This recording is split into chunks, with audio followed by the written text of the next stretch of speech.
Good morning, everyone. Good morning, distinguished guests on the podium. The last 2 days, I'm here, both in Shirdi and Ahalya Nagar here.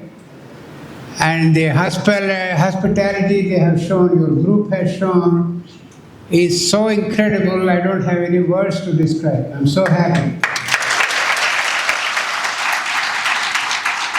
Thank you, thank you, thank you. Chairman Saab could not be here. He is a very close friend of mine. We meet whenever he comes to America. We go to restaurants. We visit places. He's a very good man, good friend, and I'm very honored to know him. Now let me give you a briefing of what this meeting is all about. Again, start with good morning. My young colleagues, my future peers, standing here in front of India's next generation of physicians fills me with intense pride and hope. Decades ago, many decades ago, I sat where you are sitting now, full of curiosity, ambition, and an unshakable belief that medicine is the highest expression of service. When I left India to train in the United States, I carried with me two truths that have guided my life. First, that every life saved is a thread in the moral fabric of our society.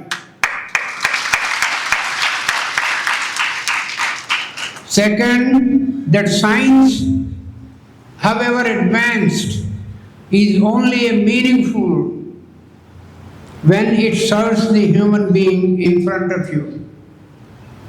Today, I want to speak to you not about oncology alone, but about the future of medicine itself. A future that will test not just your intellect, but your ethics, empathy, and adaptability. You are entering the field at the most extraordinary moment in human history, when the power of computation, biology, compassion may converge to redefine what healing means. My journey seems remarkable as I look back. Born the youngest of 12 children in a modest house, I grew up without father but under the steadfast care of my devoted mother, who instilled in me the values of perseverance, humility, and service.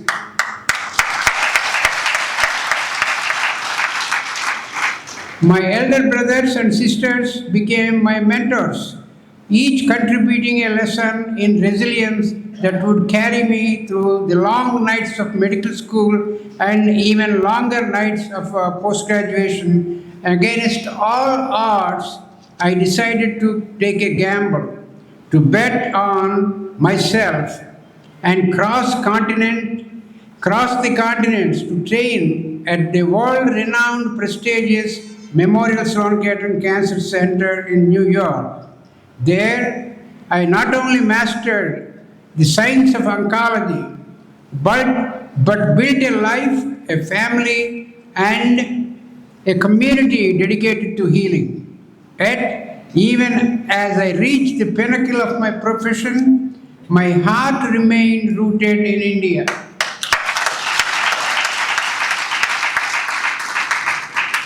I returned often to teach, to train young oncologists, to ensure that the world's most advanced treatments reach the country's most vulnerable patients. Out of that commitment was born the Basavatarakam Indo-American Hospital in Hyderabad. Basavatarakam, NTR's wife, Chief Minister's wife, was my patient, so we named the hospital after her, Basavatarakam Indo-American Cancer Hospital in Hyderabad, a center of excellence for affordable cancer care. Today, as an advisor to several Indian state and national governments, I continue to bridge worlds between nations, between science and compassion, and between privilege and purpose.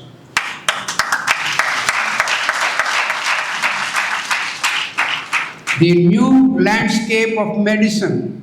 Medicine today is no longer confined to the hospital or the clinic. It exists in the cloud, in wearable sensors, in your genome, and even in your phone. Artificial intelligence can now detect breast cancer from mammographs with accuracy rivaling human experts. Genetic editing tools are curing diseases that were once fatal. Algorithms are designing drugs faster than pharmaceutical labs. Yet, for every miracle of modern medicine, there is a mirror of inequality. But I also know that in rural Bihar and some of the other states, Assam, patients still die because a lump was noticed too late in the breast. The technology, my dear friends, technology like medicine must be distributed equitably or it will deepen our existing injustice. Your generation will decide whether this technological evolution and revolution becomes a tool of inclusion or exclusion. You will be the physicians who decide whether AI algorithms and augments your humanity or replaces it. Careful with AI. Oncology is my specialty as a window into the future. Cancer care offers a glimpse into the next frontier. When I began my career, oncology was largely reactive, diagnose, cut, burn, or poison. Today, it is predictive, preventive, and personalized, with no longer speak only of tumors, but tumor biology, the unique molecular signatures that define each patient's disease. Immunotherapy, I just mentioned that in my previous presentation. Immunotherapy, harnessing the body's own immune system, has transformed once deadly cancers into chronic manageable conditions. In the near future, AI will interpret genomic data in real time, suggesting treatment plans tailored not just to your patient's disease, but to their biology, lifestyle, and socioeconomic status. This is all available, will be in front of you very soon. When I first began my training in oncology at Sloan Kettering in New York, one of the most revolutionary tools at our disposal was brachytherapy, a kind of treatment in oncology, a technique that involved placing radioactive sources directly inside the tumor. In those days, it felt almost futuristic.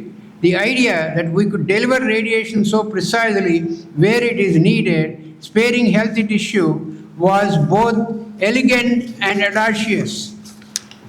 We worked with manual systems, crude imaging, significant risk, yet marked a profound shift from treating cancer as an invading mass to understanding its biological process that could be targeted with precision. Over the years, brachytherapy has evolved into a symbol of how technology, when guided by human skill and compassion, can transform the odds against cancer.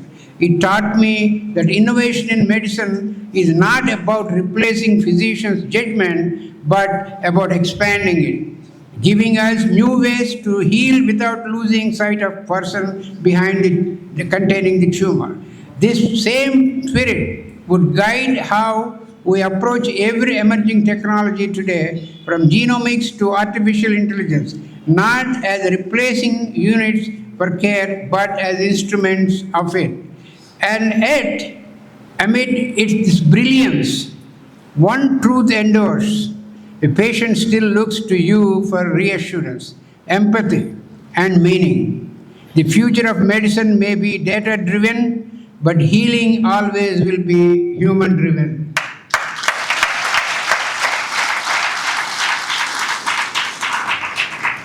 The ethical frontier, with great power comes profound responsibility.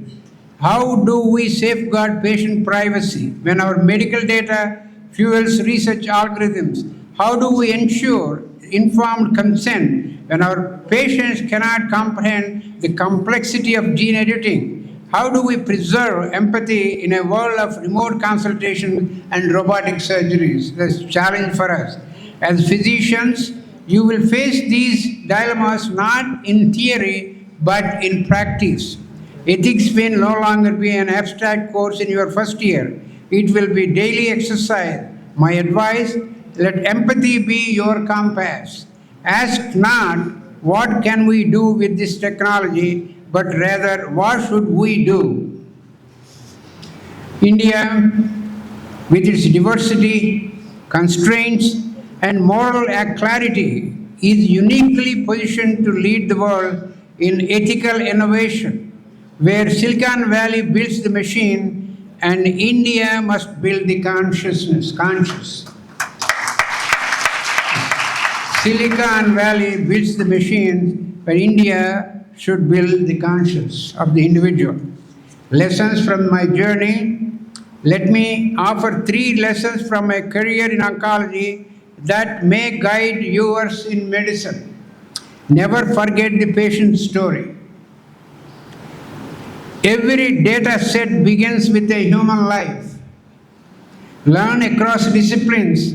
The future physician must understand biology, data science, empathy, and engineering. Serve where the need is greatest. Greatest medicine is not practiced in great hospitals. It is practiced wherever human suffering is met with human dignity.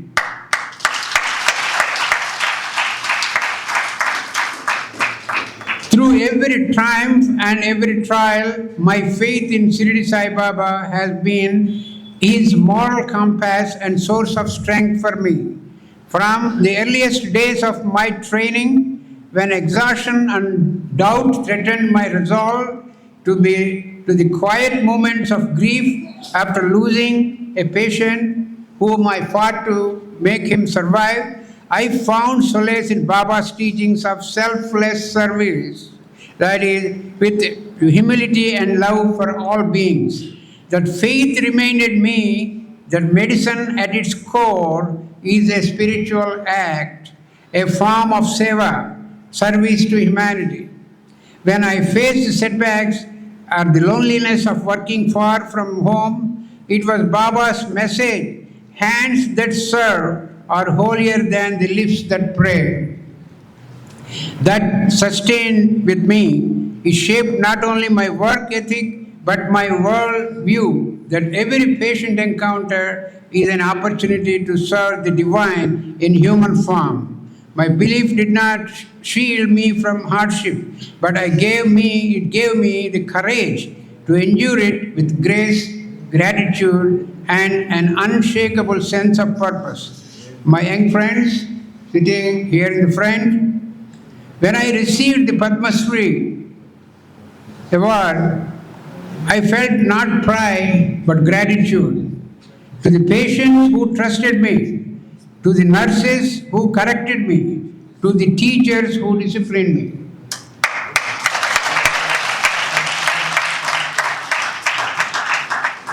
Medicine is not a profession, it's a pilgrimage. The tools will change, the diseases will change, but the oath you take today to relieve suffering must remain unchanged. The stethoscope will soon become an app. The scalpel may give way to nanobots, but the healer's touch, your touch, will remain irreplaceable.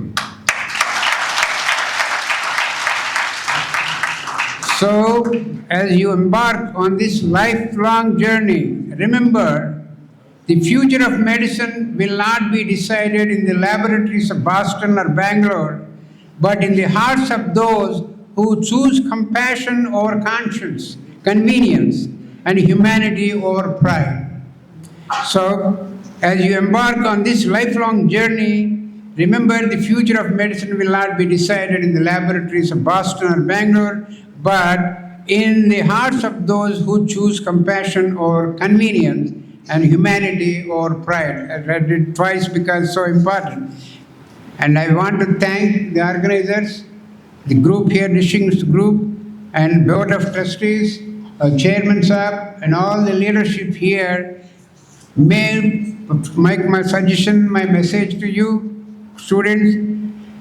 May your hands bring healing, your minds bring progress, and your hearts bring hope. Thank you very much.